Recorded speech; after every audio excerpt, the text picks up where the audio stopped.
everyone, welcome back to my channel. Today I'm going to be sharing with you some of my cosplay secrets. Ooh! Now, I say secrets, but these are just some fun facts behind some of my costumes or the photo shoots that go alongside my costumes. Now, if you don't know, I am a full-time cosplayer and model for a living, and I'm just having a bit of fun here over on YouTube. That doesn't mean I'm not taking it seriously, but I'm just enjoying making some videos and kind of showing a bit more of me as a person, and I think it's a fun way of doing it, making videos and uploading them to YouTube, and hopefully you've been enjoying what I've been coming out with the past months that I've been doing it. I don't even know how long I've been doing this now, but I hope you've been enjoying the content all the same, because there's a lot more where this comes from. But I digress. Let's start with my first cosplay that I'm going to talk about today, and it is my pin-up Captain America. Ta-da! So this cosplay was my first cosplay to go viral on the internet. A lot of people tell me that they found me through this cosplay, which is really awesome to know. I love hearing how people found my work, and this cosplay was one of the things that really helped me get going as a cosplayer. Now, it looks like a normal costume, I'm sure, and you could be thinking,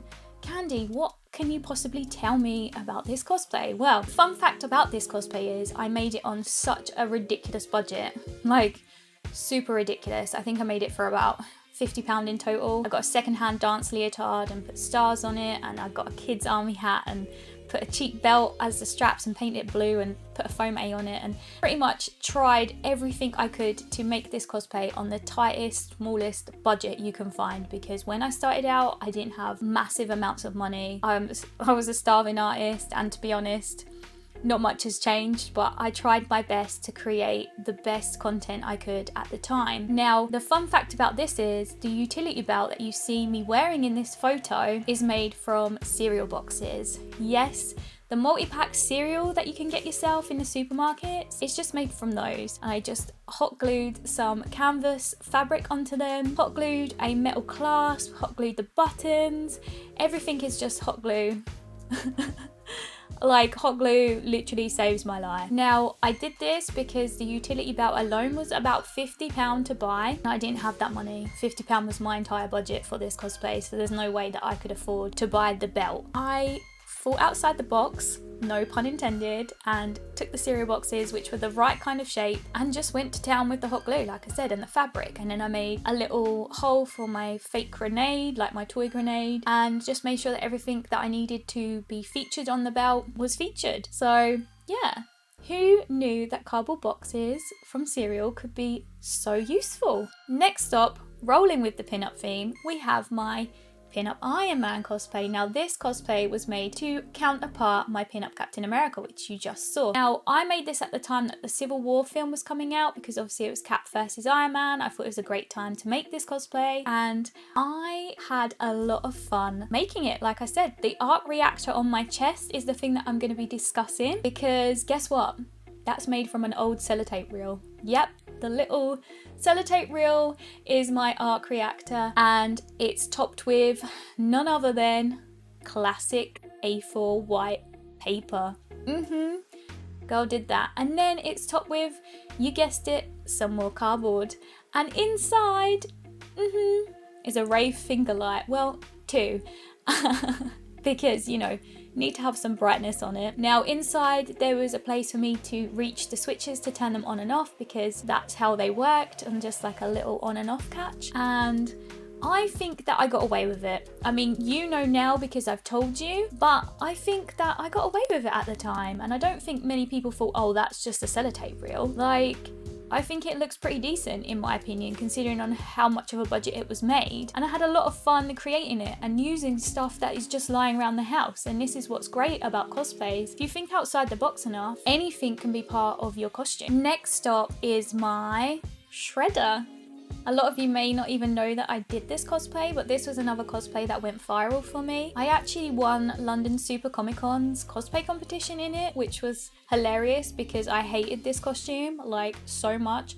I hated how it fit on me. It was so uncomfortable. So I'm pretty glad that I won a competition in it, because it helped me get out of my head. I didn't think it was good enough at the time because, again, I didn't have a huge budget. So I just worked with what I had available to me. Now, the funny thing about this costume is the hand blades are actually artist board. So it's like that like thickish art board. So it's not canvas and it's not paper. It's this thick art board that you can get in most craft places. And it's very tough to cut, but I still managed to do it and make the hand blades. Now, I say it's tough to cut and it's quite thick, but when you create hand blades from it, it's quite flimsy stuff. So I'm surprised that I A, managed to survive the convention in it, and B, managed to get it to the shoot safely without it breaking. So again, it just goes to show that just utilize what you have on offer to you and what kind of budget you got, and you can make things possible. You just have to think a bit harder than normal, but I think that's part of the excitement. I love having to think and utilize stuff that I already have. I think, yeah, it's just part of the process. And although it's awesome to be able to buy things straight away, it's also cool to really deep dive into your brain and think about what you can use and repurpose for a costume. Lastly, today we're going to be looking at my Psylocke cosplay. Now, this is another cosplay that went viral for different reasons. It's not the front, trust me, it's not the front. If you know, you know. There's nothing I made on this cosplay. This cosplay was actually sent to me by Catalyst Latex to shoot. The cosplay itself is not the issue. This time I have a story about the photo shoot itself. Now, I hired a photo studio in London to shoot this cosplay in with Justine. I paid quite a lot of money for what it was, and when we get there it's freezing cold because we shot in like January time, I think. It is freezing cold in the studio, and I'm not a drama queen. I work hard, I push through things, I don't complain, but oh my god, it was freezing, like so cold. There was no heater, there was no advice or note to say how you put the heating on, if there's like central heating or something. There was nothing. This place was freezing and I was fuming because I was so cold and I had a latex outfit to wear and it was a nightmare. And to get the shots that we wanted, I then had to have a fan blown at me, so it was blowing cold air at me as well, so double the coldness. And I nearly quit and went home. I was so close to quitting and going home because I was that cold. And like I said, I am a hard worker. I push for everything. I'm not a drama queen. I just get on with it. But that day was beyond ridiculous how cold it was. And trust me when I say the studio got a not so great email about that factor too, because they left no instructions as to what to do when it comes to the heating. And yeah, oh boy, this shoot nearly didn't happen, but I'm so glad it did because I love the photos from it. It's one of my favorite shoots. Even to this day, I've done so many photo shoots and this one is one of the coolest. That's it for my cosplay secrets today. I hope you've enjoyed this video. Leave a comment below at the one that shocked you the most, and don't forget to leave me a thumbs up if you like this video. That will let me know if you want me to make more videos like this in the future. I have a lot of cosplays, so I'm sure I have a lot of stories that I can tell that run alongside them. And don't forget to subscribe if you haven't already, because it really helps the channel as well. And I will see you in the next one.